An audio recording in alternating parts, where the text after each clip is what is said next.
The Executive Playbook in proud association with Hennessy XO. Each drop is an odyssey.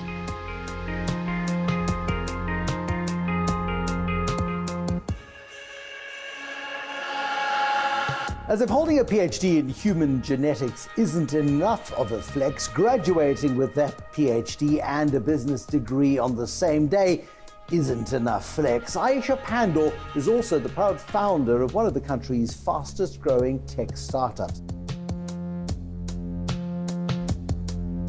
Born out of frustration in 2014, SweepSouth, an on-demand booking platform that connects clients to domestic workers and domestic workers to clients, shows how technology can be used as a valuable tool in job creation and problem solving. So, as she celebrates 7 years of success in the technology arena, what lessons has she learned in the process? And in hindsight, was it all as rosy as it seemed from the outside?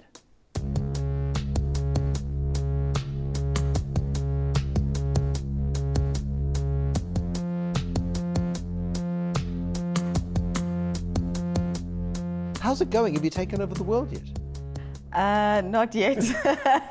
This project starts in 2014, and you and your husband Alan are in the United States, and you catch a Lyft ride, not an Uber, but a Lyft, and you go, hold on a second, this is something that can work to connect in the same way as Uber driver or Lyft driver is connected to a passenger. We can connect domestic workers with jobs. Yeah.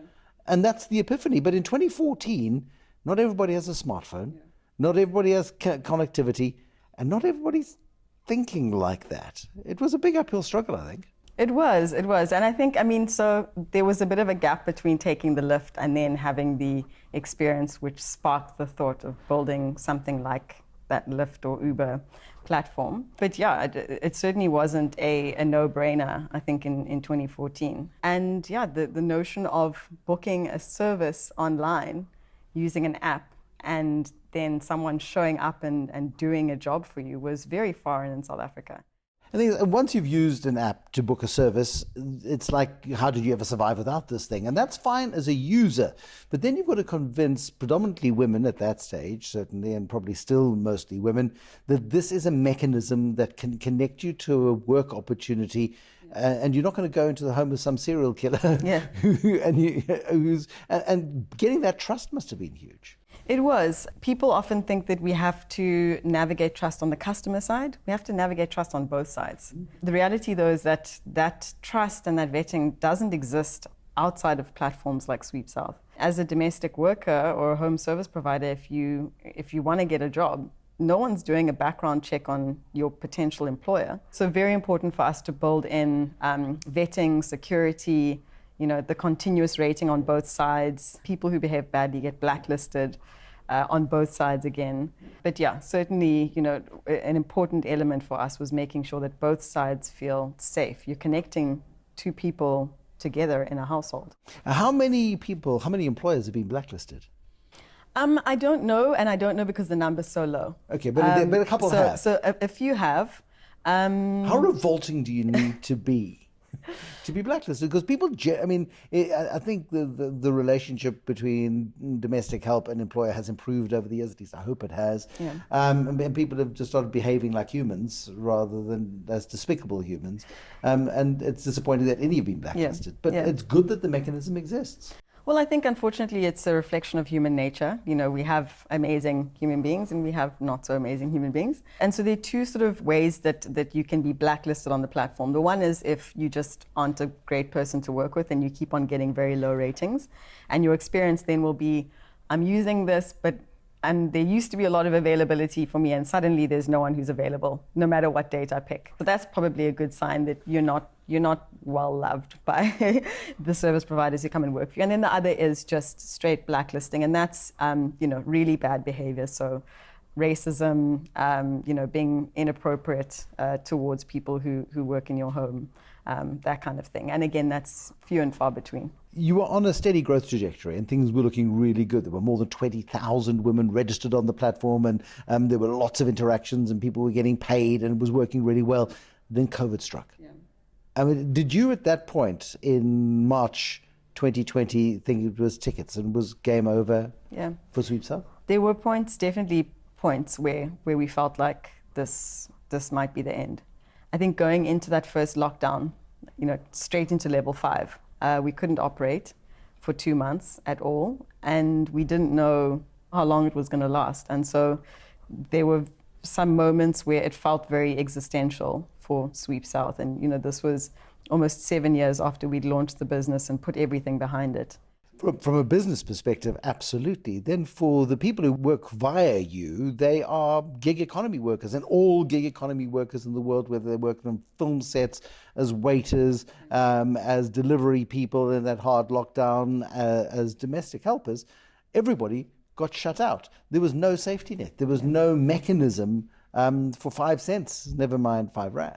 Yeah, in terms of being able to operate and, continue working and earning an income for your work, absolutely. There were obviously measures that the government took. There were measures that we took as a platform to help to protect against the shock of, those lockdown levels. So we raised a fund of 12 million rand that helped to support our platform workers from April until October. I think we made the last disbursements out of the fund.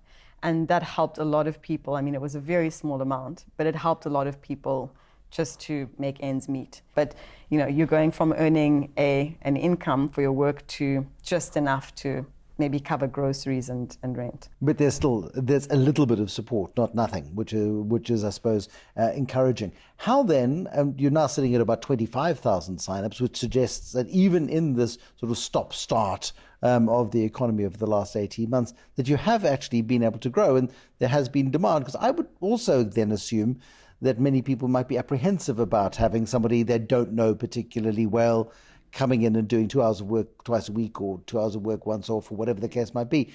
That becomes a much harder sell with the virus around. It does, but I think there are a few factors. I think if anyone has spent any time at home with homeschooled kids and no help, I think you really, really appreciate the value of the people who come in and help you at home. And so that's definitely been a factor. I think the experience, and I personally, I have 3 kids who were all homeschooled at the same time at one stage, and it was horrendous, with no help, with trying to run a business that felt like it was in crisis. It was horrible. So I think a lot of people have had that experience and are very grateful for the ability to have someone at home.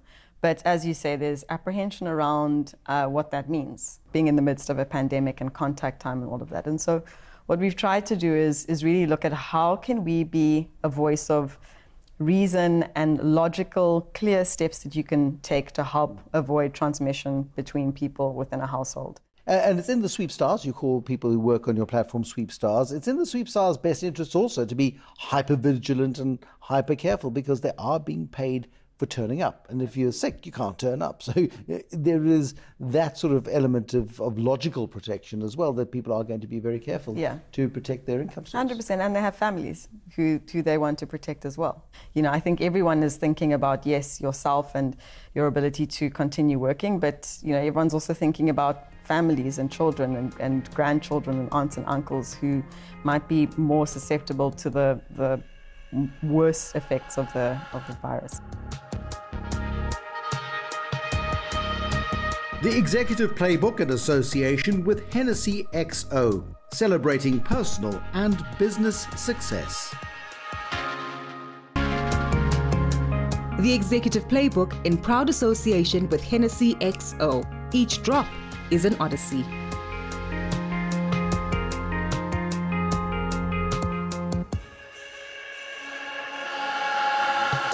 You went and raised some capital, probably about 12, 18 months ago. Naspers, the foundry, put tens of millions of rand. I forget the exact number. Was it 40 million? It was about 30 million. 30 million into the platform. That gave you the capital to start a new venture, and that was SweepSouth Connect. And like many people who've done what you've done, women get empowered and get their work. They go back to communities where that success isn't necessarily appreciated. I've spoken to people who do similar things and with charity work and stuff, and women are empowered and suddenly have a voice and go home and get beaten up by husbands who are left out of employment and who can't get a job. And recent unemployment statistics back that up. So SweepSouth Connect is electricians, plumbers, dog walkers, carers, anything. the real gig economy, was that then, where did that epiphany come from? Because it's an extension of this idea of a service in return for cash. We always knew that we wanted to extend the platform outside of home cleaning services. And we just waited, almost 6 years to do it and really tried to focus on this one thing, this one facet of the connection that you're making, do it really, really, really well, and then apply that to other services, which is what we did with Connect.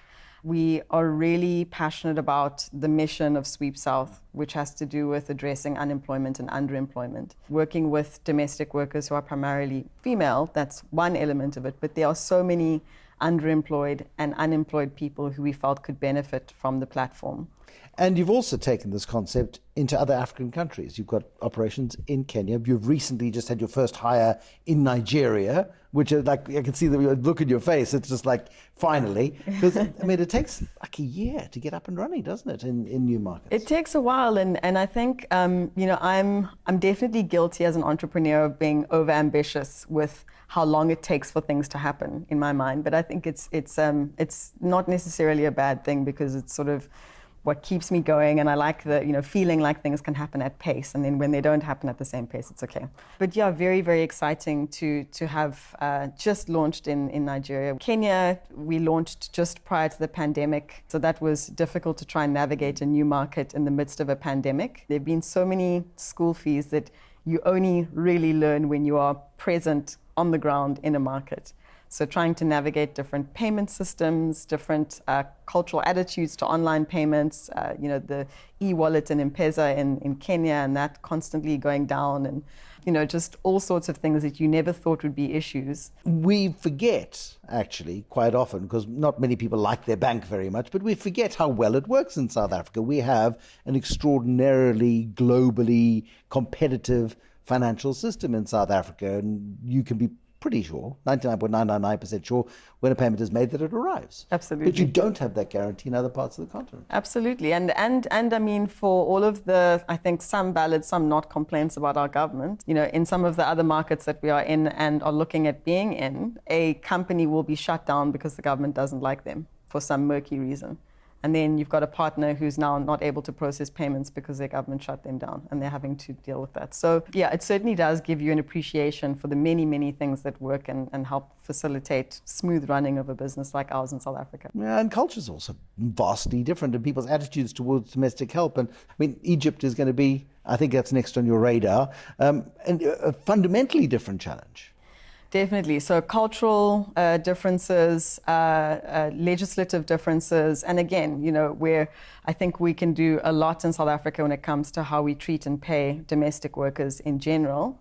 And obviously that has to be taken in context with our unemployment levels, with the reality of what South Africans' wages are on average. But all of that, I think, you really get a good contextual understanding of it when you look at other countries and you look at the absence of legislation that caters to domestic workers' rights and earnings, and how low payment is in markets like Nigeria, where it's below absolute minimum wage, but also just below anything that we could even fathom in South Africa. How then do you operate in a market like that competitively and sleep at night?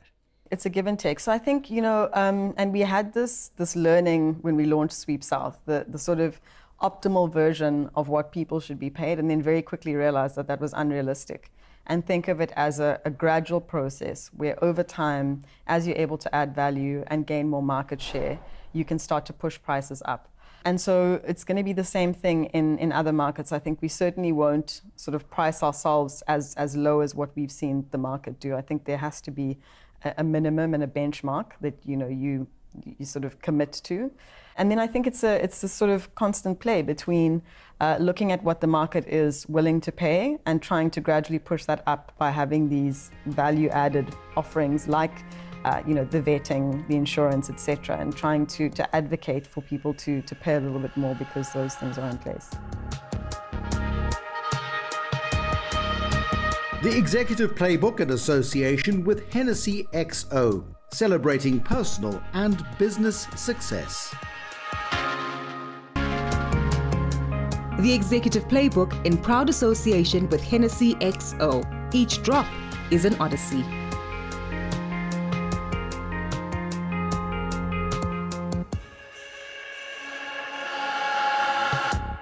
Are you successful? Would you regard yourself, Aisha Pandor, as successful? I ask this because you start your plan for life staring through microscopes, looking at genetic makeups and getting your PhD in human genetics. You then throw that all away, move in with mum and dad who think this is the worst idea ever, with small kids, at least one small kid at the time, and you throw away all that education to go and start this madcap idea of running your own business. Parents must have been delighted. They were not impressed at all. Success is, it's difficult for me to navigate the idea of success because it feels like a past tense word to me.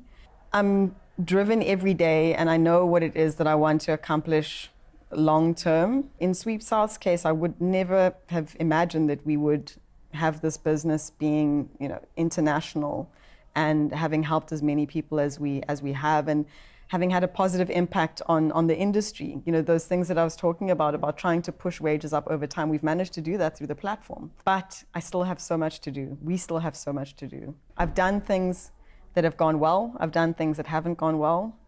Changed plans a lot. I don't think of myself as successful. I just think of myself and SweepSouth as having a mission, having made some great steps towards But isn't attaining success that. incremental? It is, exactly. So, success is it's not a destination. It's the past goal you had and you achieved it, and then there's something else. Yeah, I'm always going to be chasing whatever the next goal is. What is the next goal? Because it's about solving problems, and great businesses exist to do precisely that, and you're addressing problems, not at the speed and scale that you would like. I think that's frustrating you a little bit, but there are massive constraints. I mean, it is about controlling what you can control, and then exercising some patience, I suppose. Yeah, exactly. And that's been a lesson hard learned. The goal is really to grow SweepSouth into a business that is Pan-African, that is starting to satisfy global ambitions, and that is working with millions of customers and service providers. You say Pan-African and then you say global. I mean, is this a business model that can be taken beyond Africa's borders? I mean, the concept of domestic help isn't uniquely African, not for a moment. Absolutely. There are businesses that are launched and publicly listed in the States that have done, that offer some of the services. There's a Chinese business that is just about to launch, I think, on the New York Stock Exchange. So absolutely, domestic work is a global type of work. Everyone needs some sort of help at home. So absolutely room for growth into a truly international business outside of this continent. Is listing an ambition?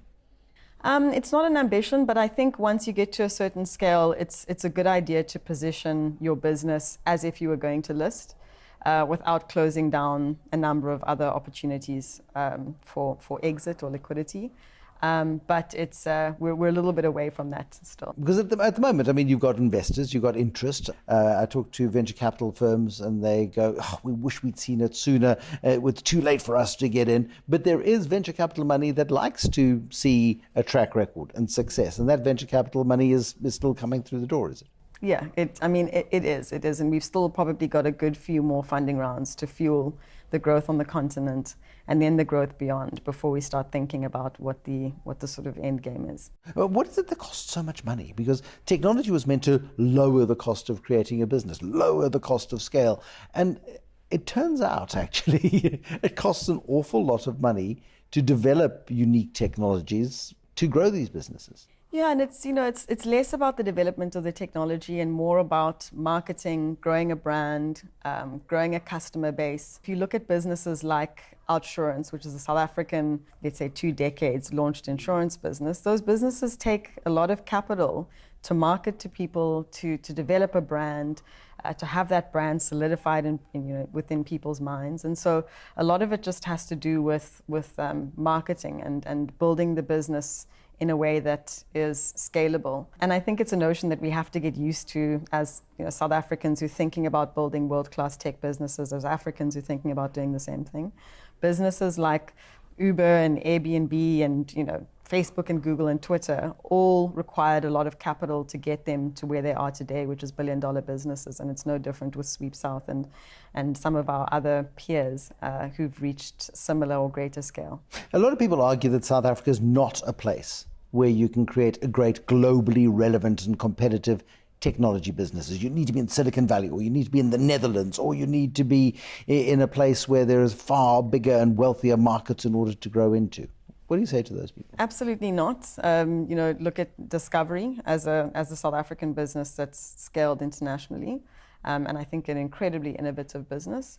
So I think we have really good examples of businesses that have done that. I think they tend to be in more traditional industries, like insurance and telecoms and banking. But that's not to say that you can't have South African innovators and entrepreneurs who I think are similarly talented and skilled and passionate and energetic, who can build the sort of new type of tech businesses that can reach the same sort of scale. And we're seeing it, businesses like Yoko, for example, who, have launched internationally, have raised these huge rounds of funding, I think are showing us that it can be done, and are, especially for myself, are great inspiration and great examples of how to do it. You talk to somebody like Katlego Mapai, who's one of the co-founders of Yoko, and he says it's the best place in the world to be based. He's in Cape Town, as you are, and he says, I suppose in better times when people travel, you have all these people who just migrate through the business and add their skills for a bit, and then they move on and carry on. A lot of people complain about the skills shortage in South Africa, that we simply don't have the talent that is required to develop and to do the work that is necessary. You haven't yet hit that obstacle in a serious way? We are to a degree, but as you say, we've had team members who have come from Europe, spent a few years here, transferred talent to our team, and have left. I think it's important not to sort of think of South Africa, as you say, and as Katlego would have alluded to, as this sort of closed environment. I think there is a lot of, and this is what makes Silicon Valley, for example, an amazing place, because you have this influx of people who are coming from all over the world, and what's shared is the desire to build innovative companies, innovative solutions. If you can attract talent here who can share experiences from building other international businesses with South African innovators, early stage tech employees, you have that transfer of knowledge, and we see it happening. What is the big ambition? Queen Aisha and looks at her empire 20 years from now. What does it look like? That sounds so bizarre, and it's nothing like that. I think it's more about the daily experience of just looking back at what I've done today, what I've done in the last week or the last month. That's not an answer. What is the big ambition? It very much is. It's the ambition. You say you have big ambitions. You say things don't move fast enough for you. You do have a big ambition. It's to build a business that touches millions of lives. And that does that through overhauling the way that domestic work is viewed, and treating it, viewing it, and paying for it as dignified work. But that said, personally, if I wasn't able to do that, I need to be happy with who I am today and what I've built in the past, and I am. And so there is that bigger vision, and that's important. But for me, it really is more about the day to day. And am I happy with the way that I interact with my team, my family? That's been a big theme for me. Work-life balance. I can build this amazing business, but I can have a family that hates me because I don't spend time with them.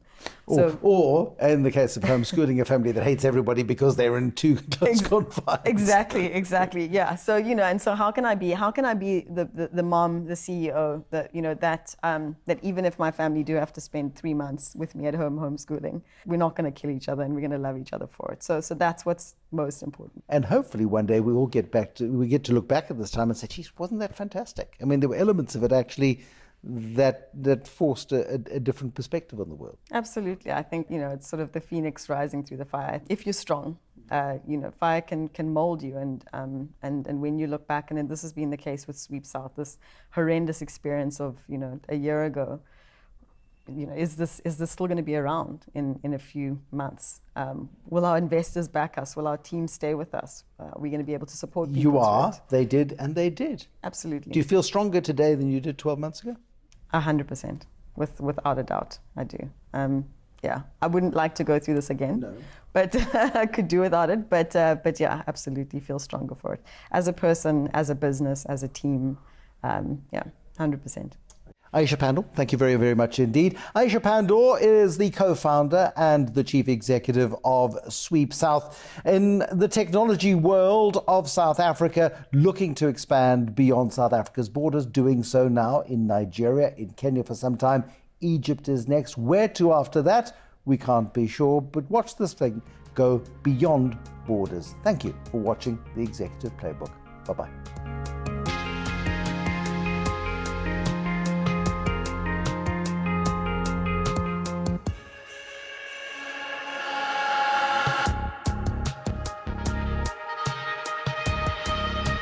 The Executive Playbook in association with Hennessy XO, celebrating personal and business success.